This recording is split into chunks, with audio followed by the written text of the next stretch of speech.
जय हिंद दोस्तों, स्वागत है आप लोगों का रोशन साई स्टडी पॉइंट पे। और मैं उम्मीद करता हूं आप सभी अच्छे होंगे और इस कोरोना काल में आप लोग अपने सेहत का और अपना ख्याल रख रहे होंगे।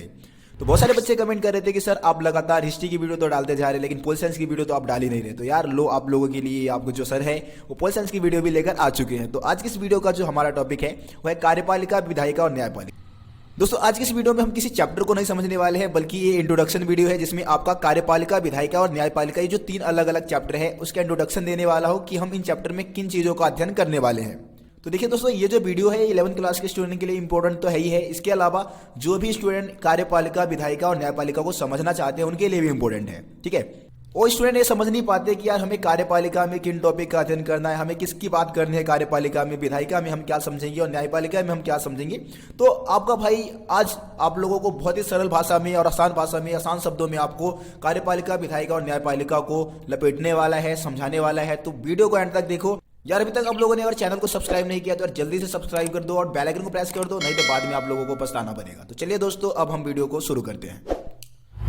तो देखिए दोस्तों, भारतीय लोकतंत्र के जो तीन स्तंभ माने जाते हैं उसमें से कार्यपालिका, विधायिका और न्यायपालिका भारतीय लोकतंत्र का तीन स्तंभ माना जाता है। अब देखिए दोस्तों, ये इसमें से एक जो है विधायिका वो क्या करेगी, कानून बनाएगी। कार्यपालिका कानून को लागू करेगी और न्यायपालिका का काम होता है जो कानून का उल्लंघन करेगा उसको दंड देगी, है ना। ये न्यायपालिका काम करती है। तो इसको हम थोड़ा सा हिस्ट्री में जाकर समझते हैं कि आप उस समय के बारे में थोड़ा सोचने की कोशिश कीजिए जब राजतंत्र था पूरे वर्ल्ड में या पूरी दुनिया में या भारत में ही जब राजतंत्र कायम था। उस समय क्या हमें किसी कार्यपालिका की जरूरत होती थी, किसी विधायिका की? कोई कानून बनाने वाला हमें चाहिए था या कोई कानून की व्याख्या करने वाला हमें चाहिए था? किसी चीज की जरूरत नहीं होती थी, बल्कि कानून बनाने का काम कौन करता था? राजा करता था। कानून की व्याख्या कौन करता था? राजा करता था। लोगों को दंड कौन देता था? राजा करता। तो सभी प्रकार के फैसले राजा द्वारा ही लिया जाता था। उस समय हमें किसी भी प्रकार की कार्यपालिका की जरूरत नहीं होती थी, किसी प्रकार की विधायिका की जरूरत नहीं होती थी, किसी प्रकार की न्यायपालिका की जरूरत नहीं होती थी, क्योंकि अपने आप में कार्यपालिका, विधायिका और न्यायपालिका अपने आप में राजा खुद हुआ करता था। लेकिन इस समय क्या है, लोकतांत्रिक शासन व्यवस्था है। सभी देश की शासन व्यवस्था को कहीं ना कहीं संविधान के माध्यम से चलाया जाता है। तो जब संविधान के माध्यम से शासन व्यवस्था को चलाया जा रहा है तो जाहिर सी बात है कि कानून बनाने होंगे। और कानून किस प्रकार से बनेंगे? तो कानून बनाने में एक तरीके से विधायिका, कार्यपालिका महत्वपूर्ण भूमिका निभाती है और कानून की व्याख्या करने में, कानून को उल्लंघन करने वाले को दंड देने में न्यायपालिका अपनी विशेष भूमिका निभाती। तो देखिए दोस्तों, सबसे पहले हम बात करते हैं कि कार्यपालिका में हम क्या समझेंगे, क्या पढ़ेंगे हम कार्यपालिका में। देखिए दोस्तों, कार्यपालिका का काम होता है कानून को लागू करना, है ना। अब देखिए हमारे देश में कार्यपालिका भी एक तरीके से दो स्तर पे कार्यपालिका है। ठीक है, एक केंद्र स्तर की कार्यपालिका है और एक राज्य स्तर की कार्यपालिका है। अब केंद्र स्तर की कार्यपालिका में हम किसको शामिल करते हैं? तो इसमें सबसे पहले आता है राष्ट्रपति। ठीक है, केंद्रीय स्तर में सबसे पहले कौन आएगा? राष्ट्रपति।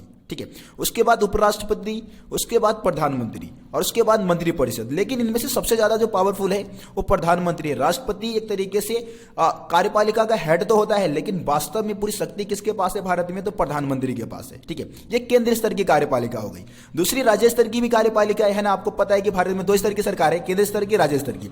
अब राज्य स्तर पर जो कार्यपालिका है उसमें सबसे पहले राज्यपाल आता है। ठीक है, उसके बाद मुख्यमंत्री और उसके बाद मंत्रिपरिषद। इसमें भी क्या है कि जो राज्यपाल है और राष्ट्रपति की तरह ही क्या है, नाम मात्र की कार्यपालिका है एक तरीके से, मतलब नाम मात्र की शक्ति है इसके पास। इसके सभी शक्तियों का इस्तेमाल मुख्यमंत्री करता है। ये हो गया आपका राज्य स्तर की कार्यपालिका। इसके अलावा दोस्तों हमारे देश में दो और स्तर की कार्यपालिका है, जिसको हम एक को स्थायी कार्यपालिका बोलते हैं और दूसरे को अस्थायी कार्यपालिका बोलते हैं। अब स्थायी कार्यपालिका में क्या होता है? स्थायी कार्यपालिका क्या है? फिक्स है। ठीक है, मतलब ये 65 साल तक, 62 साल तक अपना शासन काल खत्म होने तक, पूरा मतलब आयु खत्म होने तक वो अपना काम करेंगे। जैसे कि भारत में हम IAS ऑफिसर की बात कर सकते हैं, IPS ऑफिसर की बात कर सकते हैं। ये सब क्या है? स्थायी कार्यपालिका के उदाहरण है। इसके अलावा अस्थायी कार्यपालिका में हम उन्हें शामिल करते हैं जो 5 साल के लिए या फिर लोगों द्वारा जो चुने हुए होते हैं। अब स्थायी कार्यपालिका वाले क्या है? अपनी योग्यता के अनुसार चुने जाते हैं, लेकिन अस्थायी वाले जो है वो कहीं ना कहीं लोगों द्वारा चुने जाते हैं। वोट के माध्यम से, इलेक्शन के माध्यम से उनका चुनाव होता है और उनका कार्यकाल 5 वर्ष का होता है। ठीक है, ये अस्थायी कार्यपालिका है। तो दोस्तों कार्यपालिका वाला जो चैप्टर होगा उसमें हम इन्हीं सब चीजों को समझने वाले हैं। अब हम बात करते हैं विधायिका। जब हम विधायिका वाले चैप्टर में जाएंगे तो हम बात करेंगे, आपको पता है कि विधायिका का काम होता है कानून बनाना। ठीक है, अब कानून बनता कहाँ है, कानून कैसे बनता है? तो देखिए दोस्तों, आपको पता है कि भारत में कानून बनाने का अधिकार केंद्र सरकार को भी है, राज्य सरकार को भी है। और इसमें क्या है कि केंद्र सरकार और राज्य स्तर के सरकार के बीच में कानून बनाने की 3 सूचियां निर्धारित की गई है, जिसमें से केंद्र सूची, राज्य सूची, समवर्ती सूची। केंद्र सूची पे कानून कौन बनाएगी? केंद्र सरकार। राज्य सूची पे राज्य सरकार कानून बनाती है। जो समवर्ती सूची है उस पे केंद्र सरकार और राज्य सरकार दोनों कानून बनाती है। तो देखिए दोस्तों, अब केंद्र स्तर पे जो विधायिका में आता है वो है संसद। अब संसद के 2 सदन है, लोकसभा, राज्यसभा। अब राज्य अगर स्तर की बात करें, राज्य सरकार की बात करें, तो यहाँ पे जो कानून बनाने का काम करती है वो है विधानमंडल। अब विधानमंडल में भी 2 चीजें हैं, एक तो विधानसभा की हम बात करेंगे और दूसरा विधान परिषद की बात करेंगे। वैसे हर एक राज्य का अपना विधानसभा तो होता है, लेकिन विधान परिषद सभी राज्य के नहीं है। लगभग 7-8 राज्य ऐसे हैं जिनके अपने खुद के विधान परिषद है। दोस्तों, उसके बाद हम बात करेंगे न्यायपालिका की। आपको पता है न्यायपालिका का काम है न्याय करना, या फिर जो भी कानून का उल्लंघन करता है उसको दंड देना। ठीक है। अब भारत में जो न्यायपालिका के 3 अंग प्रमुख माने जाते हैं। एक तो जो सबसे पहला आपका है वो है सर्वोच्च न्यायालय, सुप्रीम कोर्ट। ठीक है। उसके बाद उसके नीचे आता है उच्च न्यायालय। ठीक है। उच्च न्यायालय हर एक राज्य का अपना खुद का उच्च न्यायालय होता है, हाई कोर्ट होता है। ठीक है। उसके बाद उसके नीचे आता है डिस्ट्रिक्ट कोर्ट, जिला न्यायालय। ठीक है। तो ये 3 मतलब एक तरीके से न्यायपालिका के अंग प्रमुख माने जाते हैं, जिसके बारे में हम न्यायपालिका वाले चैप्टर में समझेंगे। तो ये आपका 11th क्लास का जो फर्स्ट बुक है उसका ये सिलेबस है। ठीक है।